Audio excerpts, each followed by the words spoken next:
Alrighty. Greetings, Hotep, Waba, and bless up.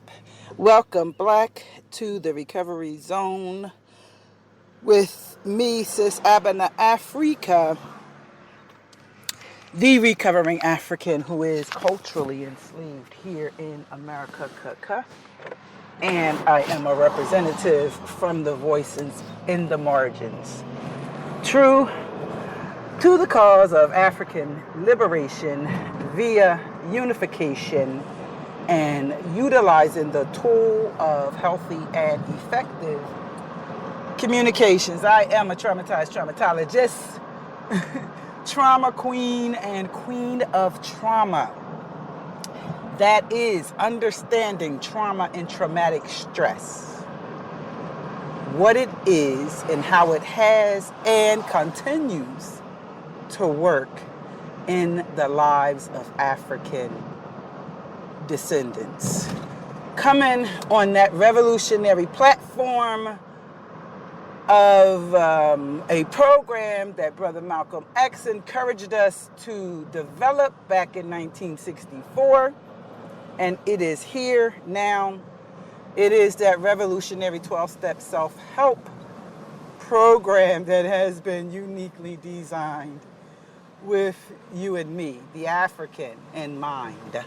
Designed to support our healing and recovering from traumatic stress of the human intentional type, aka the shit. And it's called Racism Non-Anonymous, right? So blessings, my people. Great Friday rising on this is what is supposedly the first day of summer or something, June 21st it is. And I am on my way to my current plantation station, aka work, right?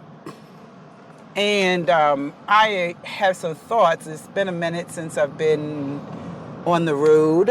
My vehicle was incapacitated. It got hurt, got broke. And I got a broken limb, heart. And so I had not been able to necessarily record in this way on my way to Plantation Station on public trans, right? So I'm back in my vehicle. And I listened this morning to a husband and wife couple, E and J. E and J, I'm under the E and J no more. It's now the PM. PM, that's my brand now, Port Masad. E and J though, the E and J that is like getting into it, as they call it. And I just wanted to get into it a bit with the couple and really appreciate their commentary, their, real, their commentary for me is real, it's raw.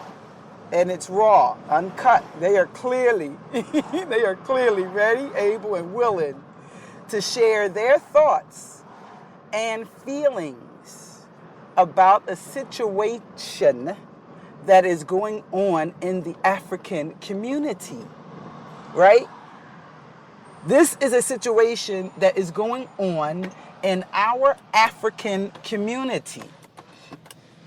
And they are doing what I support people with doing and what I listen to on a daily basis in my plantation station. It's called sort of therapy. And as a therapist, we do want to work to encourage people. And what I do is provide a safe space for people to explore their thoughts and feelings about situations, because it's situations that trigger for us thoughts, which then trigger feelings, which then trigger behavior. And clearly when people are deemed to sort of be quote unquote mentally ill, mental, as in mind, as in thought. So it's like you're some stinking thinking, as we call it in the rooms of recovery, right? And Umar does seem to have a whole lot of stinking thinking, going on. And as a result of his stinking thinking, his behaviors are, stinking. It's some shit. Some shit. Stress, human, intentional type. Traumatic, stress, human, intentional type is what he delivers to the African community when he intentionally set himself up to lie. Yeah, he's been a proven liar. Thanks to my brother, my sister, E and J, yo. The proven liar. Your intent was to fucking hurt. It was intent to scam, to take from people what they may not have given you willingly. If you revealed sort of the truth of yourself. However, he thinks and seems to think and believe, and he seems to certainly believe that he's the quote-unquote most requested scholar.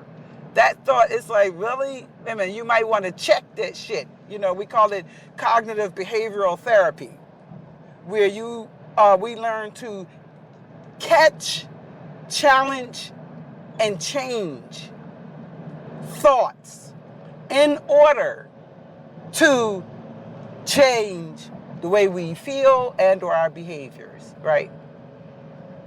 So in his mind, it seems, it just appears to me, you know, I have met the man in person, I have had personal experience, and my personal experiences are consistent with what many are now seeing and hearing from him in terms of his way of thinking, his seeming lack of feeling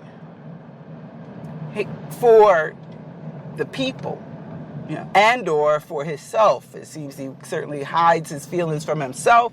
Therefore, and of course, when you think that you are, quote unquote, you know, the most requested, the best, the top, and all of these things, then you are not likely to feel any sense of anything. You know, I was seeing this is a kind of a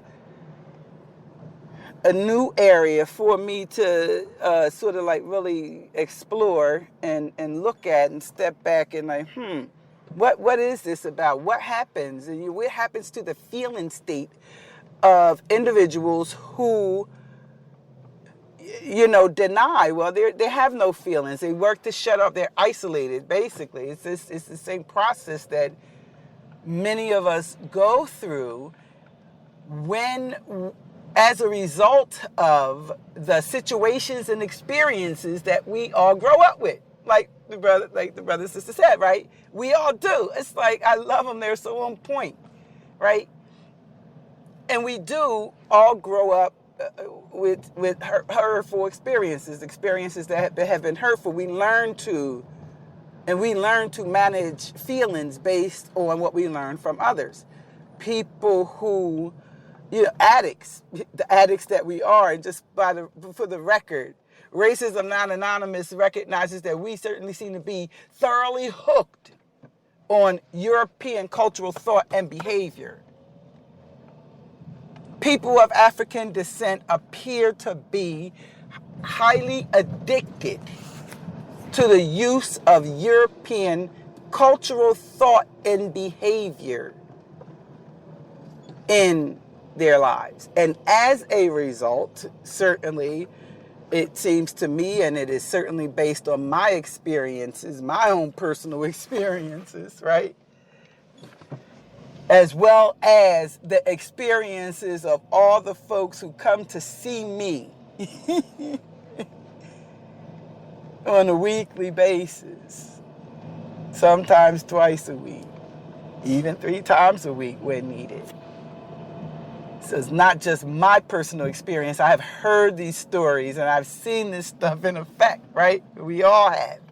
We may frame it differently based on our understanding of that thing, given that I have sort of worked, studied, and for a good period of time here, 30 years, excuse me, as well as going through the process myself, participating in therapy, exploring my own thoughts and feelings, and understanding and learning about my feelings in my feeling world. You know, that's what therapy is about. How do you feel, and how does it make you feel?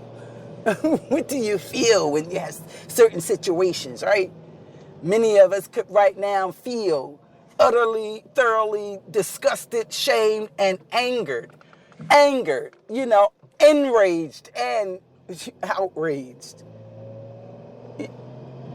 about Umar's shit because it is hurting the community, the African collective and community. In so many ways. I said more ways than one. So listen, time is it 51, 9 minutes, okay. I am approaching the plantation station. It's time to start to seek out a parking space and all that jazz. And so this is probably a good time to begin to wind this conversation down and this mental health moments or this meeting, yes, in the recovery room of racism non-anonymous. So I just,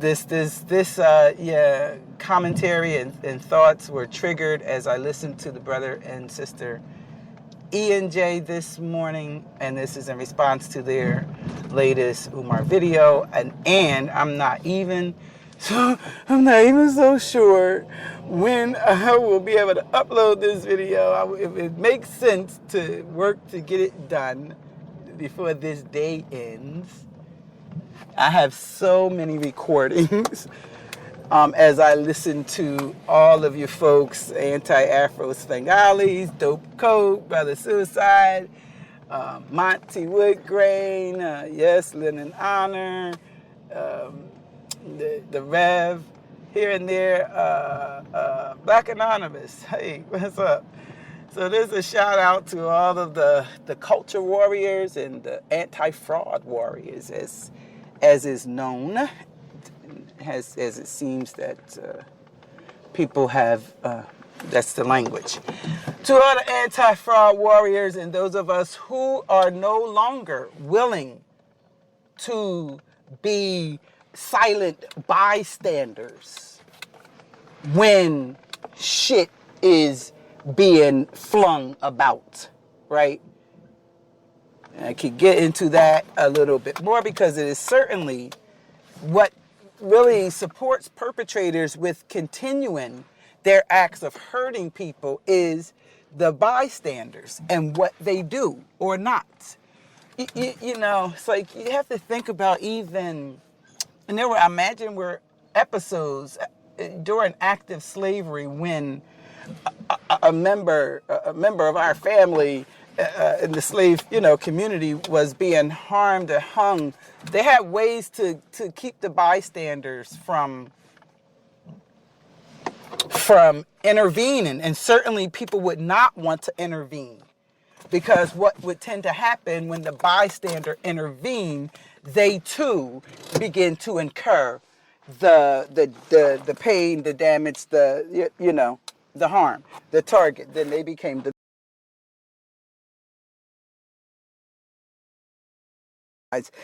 Nina Simone talked about that in one of her tunes. I can't think of it right now, and I really do need to get up out of here and get into the building.